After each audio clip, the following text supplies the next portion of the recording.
All right, Evil Dead fans, let's go over some of the details of this chainsaw that I built for myself. This is an Ash vs. Evil Dead Season 1, Episode 1 style chainsaw. Now, as you remember, I built this one for myself. I used the actual half motor piece, and always remember, if you decide to do that, depending on the size of your hand, you may want to just use the backing if you have a larger hand, or you may want to rethink repositioning your inside handle, whether it's vertical or horizontal, because using the real chainsaw motor, you will hinder a lot of room inside, even if you cut it really, really thin. All right, let's go over this. Let's start with the paint for the bar. It looks a lot different from the standard look you usually see, to where it's just black and kind of pointed. Both ends on Episode 1, Season 1, it was a little bit different. It was more of this style. When it comes to the bolts on the front, these aren't painted red. They're just regular old silver, you know, the nuts and bolts right here, just the silver with black on it, basically. There was two of them dealing with the fight with Vivian, and there was one after the fight with Vivian. This one is not the after fight with Vivian. This is specifically dealing with the two, the non-working and the working one when he fought Vivian. The non-working one that was hanging up, these bolts are actually centered. On the working one, they're staggered over to the side like this. One thing I did do is I kept this body line here, so I grinded it down thinner, so I actually could keep this nice and straight right here. And I actually had to take my top and shortened it down on the width about a 1/16 of an inch to an 1/8 of an inch, right in between there. So it wasn't much, but one thing that I did have to do to make sure everything's set right is I had to actually round out this edge right here, because when I placed my cuff inside, it actually was pushed over farther this way. So to get it straight, I had to round this out and center it back over. One thing you'll notice is the hole right here. That was specifically Ash vs. Evil Dead Season 1, Episode 1. In later episodes, you do see it as well. But not all the chainsaws had them. So if you are building an Ash vs. Evil Dead chainsaw, you don't have to have the hole. But specifically, those ones did, so I have to have that. The non-working one that was hanging up in Ash's trailer, and the one that Pablo kicked up to Ash, not the CGI one, but the one he actually put on his foot, you'll notice that the pull cord is down like this. The working one was like this. And I haven't really seen any hanging ones that hang down after Season 1, Episode 1. Most of the time you'll just see it like this, where it's just like that, just sitting up like that. I did put the grit in here. As I said in past videos, you just have to watch those and to see what I'm talking about. Past videos show you how to do that stuff, guys. The one thing about the working one and the non-working one in Episode 1 is they were a lot grittier and had a lot more silver detail. Now, I didn't go that far into it because I didn't want a lot of silver detail, and I didn't want to make it that gritty, so I didn't do that. This is what I'm going to keep, so I want to keep it a little bit to the preference that I do want, so that's why I didn't do that. Usually the silver detail, you'll see more of it right here, throughout here, and some of it right here and right here. So I didn't do that. I didn't want to do that. Another thing you'll notice is the tape.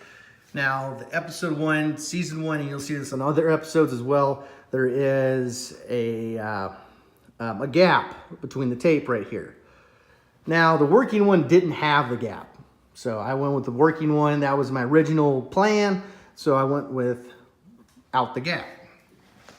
One thing that I did do that isn't part of the working one, because this is mostly the working look, is the strap right here. Now on the working chainsaws, this strap is actually over top of the top, not inserted in underneath the top. The non-working ones are inserted. I just had enough room and was like, yeah, I'm gonna insert it.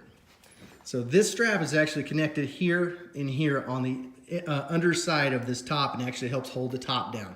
And this sheet metal is automotive sheet metal, so it does have a lot of strength. I've talked about that before. So it's actually held down right here. I did epoxy this side just because I need to put some grit in the gaps here. There wasn't a gap, but you know, just at this little edge. I need to put a little bit of grit because that one did have some grit. Another thing is the straps under here. The edges of them are straight cut. They aren't rounded. Now later you'll see them rounded. Different episodes you see them rounded. And when they're placed straight across. They're not angled. Sometimes you'll see them angled kind of at a V shape. But those ones specifically were straight. Especially you really see it on the non-working one when it's hanging up. And because this is hanging down like this and the way the straps are, I can tell right away that that non-working one is one that Rob did for the series, and that working one is one that he did for the series as well. So another thing is this is the actual cuff attachment. Thank you, Rob, for giving me the link for that. One thing I had to do was change the bolt because they changed the bolt out on the series from the bolt that you get with this cuff when you order it. This clamp, I mean, not cuff, but clamp. Another thing you'll notice is the body's kind of sitting like this, but if you sit it up, you'll notice that the cuff's at an angle, a slight angle, and that's what you want. You don't want it straight, you want it just at a slight angle. Another thing is, you kind of can't see it, but you can see the little ribs here from the chainsaw motor. Now I did cut them off of the chainsaw motor and did put them on that backing that I make. So that's on there. Another thing is the chainsaw guard, the bar guard. Now on episode 1, season 1, that's the only time you see it. After that, even the last chainsaw, if I remember right, the last chainsaw you see when Ash says groovy, it's not on there.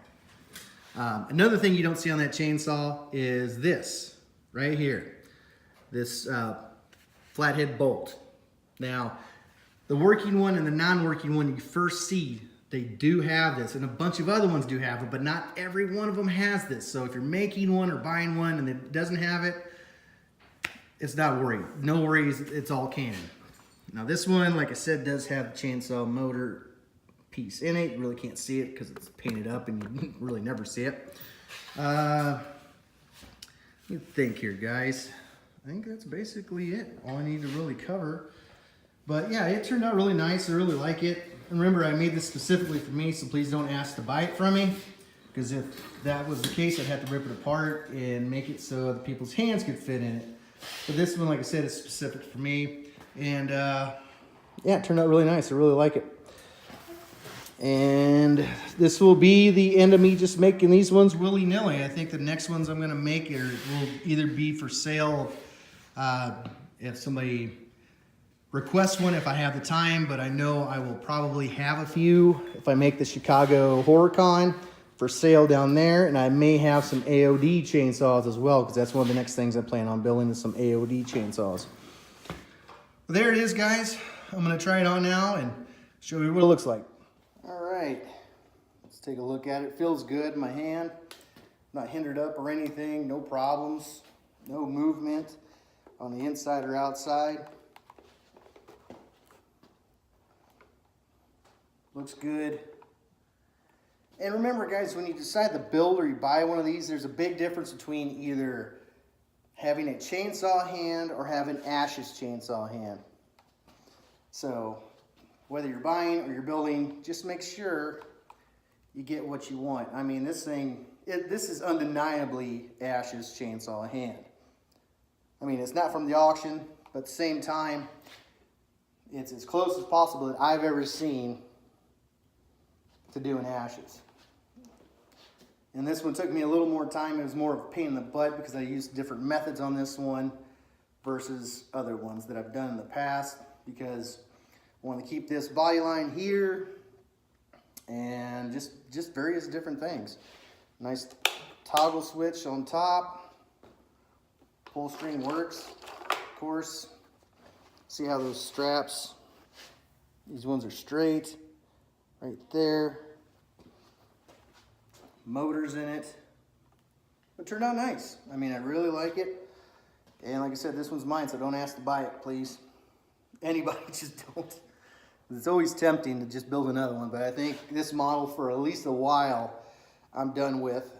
I got to get to the flat top next, and I do plan on, after the flat top, doing an Army of Darkness chainsaw. Maybe two, I don't know. Because I plan on bringing at least one of them. If I make Chicago, at least one Army of Darkness chainsaw down there. And it'll probably be the one that I build on this channel so you guys can see it. So this is it. Tell me what you guys think in the comments. Turned out nice. Really like it. And somebody wanted me to show them how to make like a working one. And I don't know if I'll do like a full-on video of that. I'll actually just cover on how to do that so you guys can actually do it yourself, because it's kind of they're talking about wanting me to make one that can actually cut stuff up. So, but there is a way of doing it, and it's really not that hard. It's a lot more weight to it, but it's possible. But there it is, guys. Tell me what you guys think in the comments, if it's cool or not. So until next time, you guys stay groovy.